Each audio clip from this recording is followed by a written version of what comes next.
side at 6. What began as a dust storm has turned into a firestorm about the air in Sahuarita.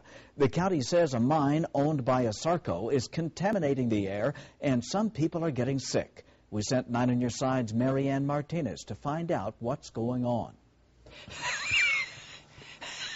You can hear the wheezing, you know, and I can cough at any minute. I don't want to cough. Wheezing, coughing, and a sore throat.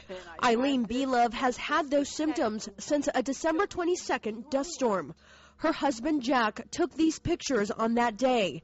You can see a cloud of dust and particles. It's coming from Asarco's Mission Mine in Sahuarita. It blanketed the neighborhood with a fine white powder. We were told when we moved here 4 years ago that the company, Asarco, had to conform to EPA and county standards, and that there was no problem, and that's why we agreed to buy here. Asarco says on the day of the dust storm, December 22nd, it reported itself to the county. Now, we obtained these documents from the county showing it was cited for a violation on that day and also for one on November 12th. The county says Asarco is violating its air quality permit by allowing dust to cross property lines, exceeding its dust limit, and by not wetting down its land at least once every 2 months.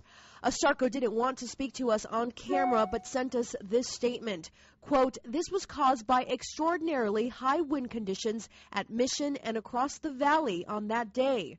The Mission Mine has been in operation for 50 years, and we regret the few incidents of blowing dust during that time." What would you say to the people at Asarco if they're watching tonight?